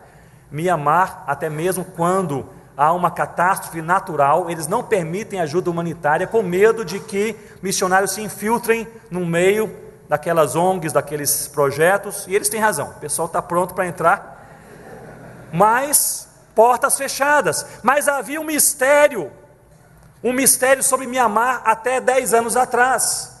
porque os missiólogos, pesquisadores dos nossos dias, identificaram que em Mianmar, um dos países mais fechados para a evangelização e a existência da igreja em nossos dias, tinha, naquela época, uns 10 anos atrás, quase 4 milhões de crentes. E a pergunta era essa: como em um país fechado para o evangelho, missionário não entra, há 4 milhões de crentes? E aí, alguns anos atrás, alguns pesquisadores conseguiram entrar em Mianmar e entrevistar diversas dessas famílias cristãs. E a primeira pergunta feita era sempre esta: quem lhe falou do Senhor Jesus? E a resposta era sempre a mesma: nossos pais. Mas quem falou aos seus pais? Os pais dos nossos pais, nossos avós. E os seus avós? Os nossos bisavós. E remontaram até o século XIX, daqueles que ouviram sobre o Senhor Jesus, por meio daquele folheto, ou daquele homem que passou aqueles 18 anos, perdeu a esposa, perdeu filhos, perdeu a saúde, foi torturado, enfrentou depressão, mas perseverou, lançando todas as suas sementes. Hoje, como resultado de um coração fiel ao Senhor Jesus e de sementes lançadas, um dos países mais fechados do nosso planeta tem mais de 4 milhões de crentes no Senhor Jesus. Nós entendemos, a partir de histórias assim, que vale a pena lançar todas as nossas sementes. Vamos orar? Curva a sua cabeça. Eu gostaria de orar com você.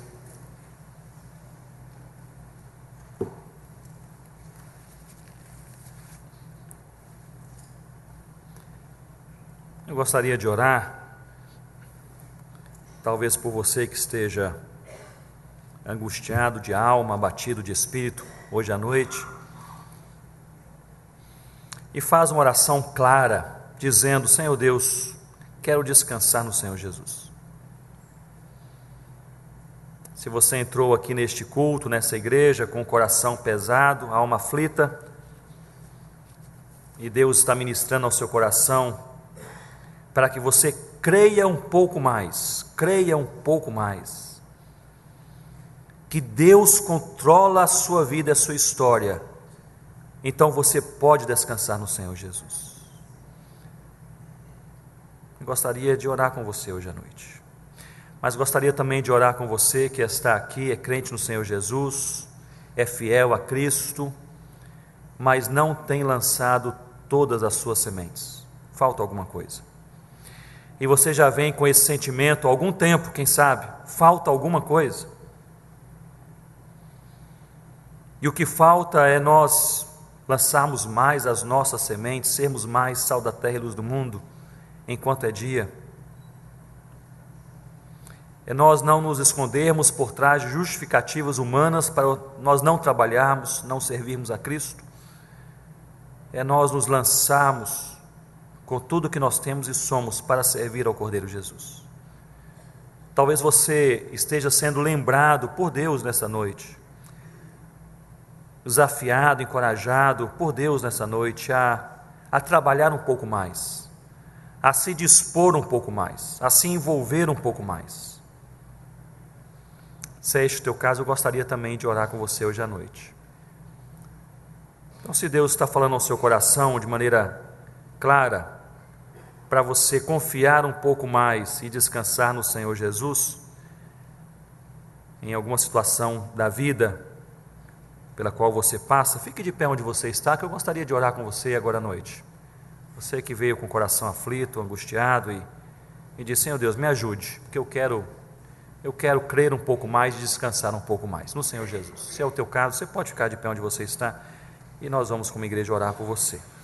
Eu gostaria também de orar por você que está com esse pensamento claro em sua mente e em seu coração, esse compromisso. Eu quero lançar mais as sementes que o Senhor me confiou. Eu quero trabalhar um pouco mais. Se é este o teu caso, fique também de pé onde você está. Eu gostaria de orar com você, especialmente quando Deus ministra o coração, e eu creio que essa é uma ação do Espírito Santo. Quando falta alguma coisa em nossos dias e em nossas vidas, o Espírito Santo nos lembra no trabalho, em casa, no devocional, quando estamos caminhando, durante o culto, e a impressão que nós temos é esta: falta alguma coisa. Então você que quer fazer ou refazer um compromisso com Deus, dizendo: Senhor Deus, eu quero lançar todas as sementes que o Senhor me confiou, fortaleça as minhas mãos, minha vida, em nome do Senhor Jesus para isso. Então fique de pé onde você está, que nós vamos orar nesse momento. Mas eu gostaria também de orar, porventura, com uma outra categoria de irmãos que talvez esteja aqui representada hoje à noite, com aqueles que foram chamados para o ministério, mas ainda não partiram, foram chamados para o ministério pastoral, missionário, qualquer ministério bíblico, sabem que Deus os chamou, mas ainda não foram. E eu gostaria de orar com você nessa noite, especialmente para que Deus lhe dê perseverança, para você não abandonar o caminho certo do Senhor, e lhe dê também discernimento para você saber qual é o próximo passo em sua vida. Então você a quem Deus te chamou para o ministério, quem sabe para a obra missionária, até de forma mais específica, talvez tenha feito isso, Deus tenha feito isso anos atrás em sua vida, ou talvez ontem à noite, não sei. Mas você quer orar ao Senhor nessa noite dizendo: Senhor Deus, eu não me esqueci do teu chamado, eis-me aqui, Senhor, não sei para onde eu vou, quando eu vou fazer o que, mas o Senhor me chamou, eu confio no Senhor, eis-me aqui, eu não me esqueci. Se é este o teu caso, eu gostaria de orar com você, mas gostaria que você viesse aqui à frente, gostaria de orar com você aqui na frente. Você a quem Deus chamou para o ministério, mas você ainda não partiu. Gostaria que nós, como igreja, tivéssemos o privilégio de orar com você aqui na frente. Eu me lembro, meu pai era pastor presbiteriano, ele pregou sobre a obra missionária em Nova Venécia, uma igreja que ele pastoreava, do Espírito Santo, numa quarta-feira à noite, e ele disse: eu quero orar com aqueles a quem Deus chamou, mas aqueles que ainda não partiram. Eu fui o primeiro a chegar à frente, a igreja orou, eu não tinha ideia, 14 anos de idade, o que eu iria fazer, para onde, como, quando, quais eram os passos. Eu me lembro que eu escrevi no dia seguinte uma carta para Jocum, era a única missão que eu conhecia, a Jocum, dizendo: eu quero ir para o Timor-Leste. Não sei por que o Timor-Leste. E eles foram tão, assim, prestativos, solícitos, que me responderam a carta, para um menino de 14 anos de idade, dizendo: olha, estude um pouco mais aí, e Deus vai te usar, etc. Mas é importante que a igreja ore por aqueles a quem Deus chama, porque antes de partir, nós precisamos perseverar, e nós precisamos também discernir. Oremos então, Senhor. Ó Deus, nós oramos pelos nossos próprios corações hoje à noite. O Senhor conhece o nosso coração, conhece a necessidade da nossa alma, do nosso ser. Senhor Deus, nós oramos por aqueles que estão aflitos de alma, tristes de coração, abatidos de espírito. Pedimos, Senhor Deus, que o Senhor mesmo possa ajudá-los a eles descansarem no Senhor Jesus. Ó Deus, restaura o sono daqueles que não dormem direito mais. Restaura a tranquilidade dos corações que estão ansiosos. Restaura a alegria daqueles que pararam de sorrir, em nome do Senhor Jesus. Ó Deus, dá assim um ânimo novo no meio do teu povo, ó Deus. Aquela vontade de viver as coisas essenciais da fé cristã, de nós nos alegrarmos com as coisas simples da vida, de sermos menos exigentes, ó Deus, e mais realizados no Senhor Jesus. Ó Deus, ajuda aqueles que precisam descansar mais. E nós rogamos como igreja, ó Deus, que hoje à noite eles possam descansar bem, dormir bem. Ó Pai, conversar com a própria alma, dizendo: descansa no Senhor Jesus, Deus cuida de mim. Ó Deus, nós oramos também por estes que, com coração sincero nessa noite, dizem ao Senhor: nós queremos trabalhar mais, nós queremos lançar mais as sementes, nós queremos ser sal da terra e luz do mundo. Ó Deus, não permita que nós possamos nos envolver com aquilo que não, ó Deus, que não satisfaz ao teu coração, com aquilo que não faz diferença no teu reino. Deus, restaure em nossas vidas o essencial da fé cristã e a simplicidade de se viver Jesus Cristo, de se pregar Jesus Cristo, ser testemunha de Jesus. Ó Deus, dá disposição renovada, dá intrepidez, dá audácia, dá portas abertas, oportunidades, em nome do Senhor Jesus. Ó Deus, fortaleça-nos para que possamos, ao longo da nossa vida, lançar todas as sementes que o Senhor nos confiou, com os dons, talentos e oportunidades que cada um de nós tem. Nós oramos também por esses queridos que estão aqui à frente, dizendo: o Senhor nos chamou, nós não sabemos bem o que vai acontecer, mas nós não estamos esquecidos do teu chamado. Ó Deus, sobre eles e sobre aqueles vocacionados desta ou de outras igrejas aqui representadas, especialmente oramos pelos jovens, pelos teus filhos, crianças, idosos, vocacionados ao ministério na tua igreja aqui em Curitiba, Senhor Deus. Ó Pai, nós rogamos que o Senhor lhes dê discernimento para saberem qual é o próximo passo. Talvez seja se envolver mais com o ministério na igreja local, seja ter uma vida devocional mais fiel, seja ir para um seminário, para um treinamento, seja conversar com o pastor da sua igreja. Mas, ó Deus, que o Senhor lhes dê discernimento para saberem o próximo passo. E o Senhor também lhes dê, ó Pai, não apenas a estes, mas a todos os missionários, pastores, vocacionados aqui presentes nessa noite, que o Senhor nos dê, ó Deus, perseverança para não pararmos ao longo do caminho. Ó Pai, oramos por perseverança, para não pararmos nem no dia bom, nem no dia mau, para não pararmos quando falta aquilo que nós gostaríamos que não faltasse. Ó Deus, nos dê perseverança para chegarmos até o dia final e ouvirmos na doce voz do Senhor essas palavras: servo bom e fiel. Ó Deus, dê discernimento, dê perseverança, tranquilize os corações e nos desafie a lançar todas as sementes. É a nossa oração sincera nessa noite, em nome do Senhor Jesus. Amém, ó Deus. Que Deus os abençoe, irmãos.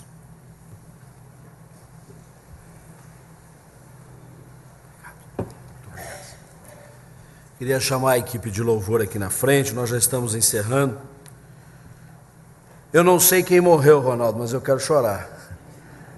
E queria que você fizesse o mesmo comigo. 3 oportunidades imperdíveis para você. Não sei se tem aí no ponto, nós vamos colocar o oxigênio, mas antes disso, eu queria falar sobre a Semana Teológica da FATESUL, que começa amanhã, segue na terça e termina na quarta-feira. Eu queria desafiar você a participar todas as noites lá na nossa faculdade, que funciona na Igreja do Tarumã.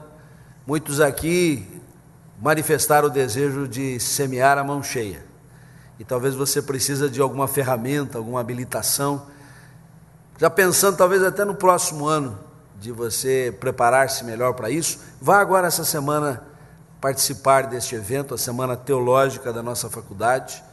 Amanhã mesmo você vai participar lá.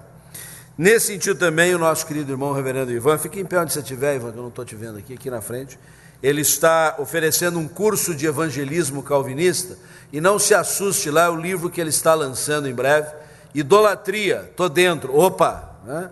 O que aconteceu com o Ivan? Ele está fazendo uma exposição de Atos 17, quando Paulo entrou lá no Areópago e viu aquela idolatria toda, e ele entrou para evangelizar, entrou para detonar a idolatria, e dentro de um ponto de vista calvinista muito interessante. E ele vai oferecer uma aula inaugural para nós aqui numa das nossas dependências, no dia 24 de novembro, às 9 horas, é o início do curso.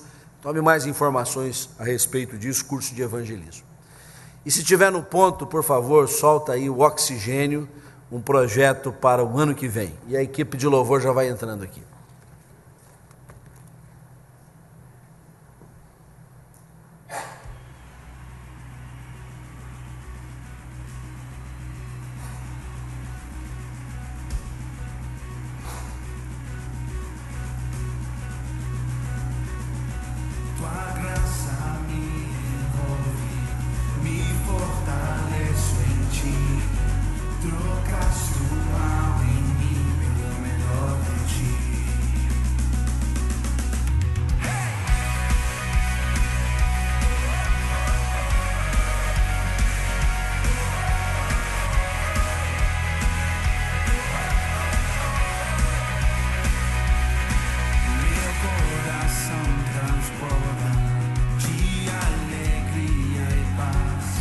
Trocaste o mal em mim pelo melhor de ti.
Ano passado foi para a Espanha, Madrid, deixamos um grupo lá também empenhado nisso. 2013 nós vamos enviá-los para a Sibéria e lá também vai se formar um oxigênio siberiano.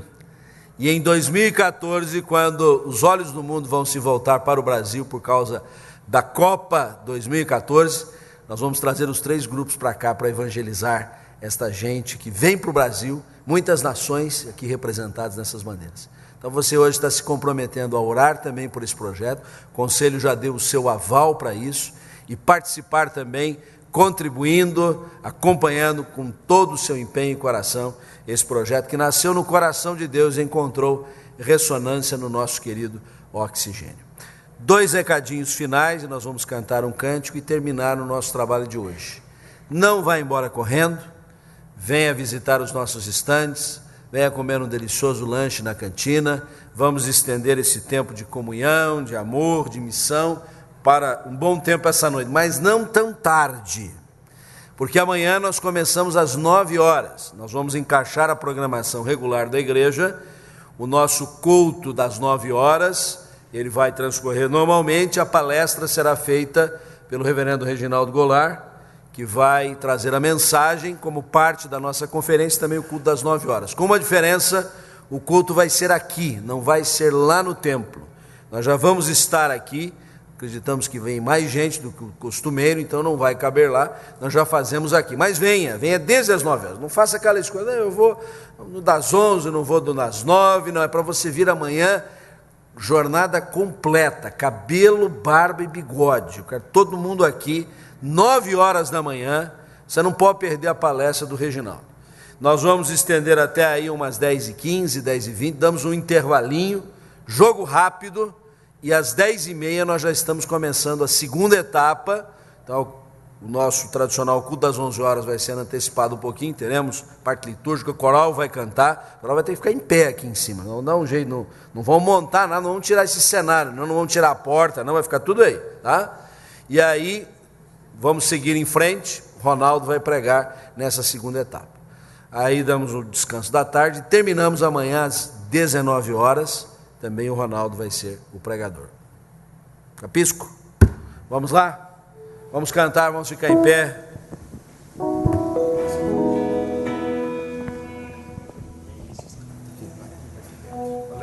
Os nossos irmãos, quando forem visitar os estandes, tem livro do Ronaldo aqui. Nos estandes também tem a nossa livraria Senhor da Vida. Não vá para casa de mão vazia. Leve o Ronaldo com você através dos livros. Vamos cantar.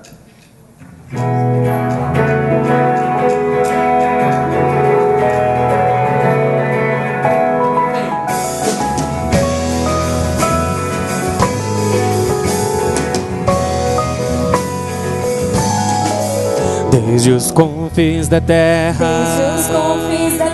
no mais profundo mar, nas alturas do céu, louvado és dentro dos corações, em meio a um clamor, nasce esta canção. E os povos cantam por toda a eternidade. Tu serás adorado, grande Deus, exaltado nas nações, Senhor da criação, grande Deus. Seja louvado.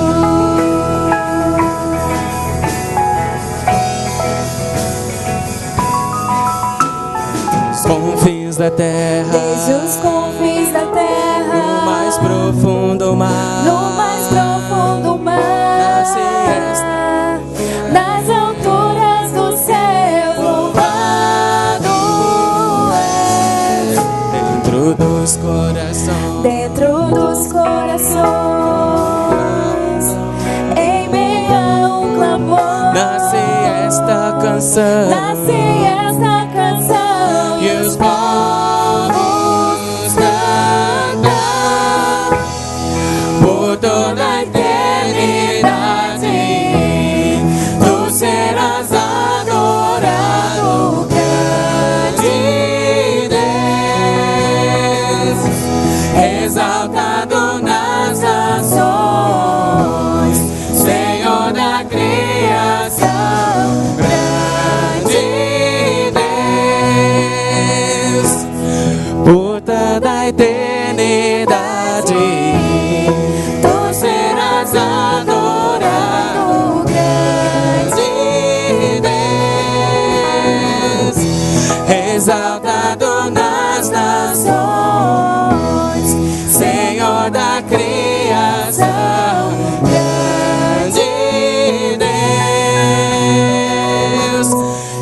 seja louvado.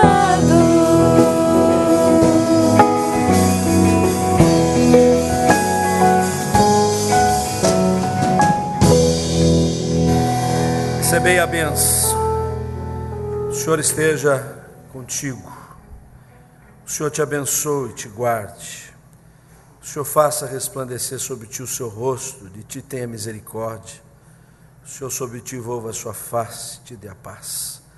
A graça de Jesus, o amor do Pai, a presença motivadora do Espírito, seja contigo, hoje e para todo sempre. Amém.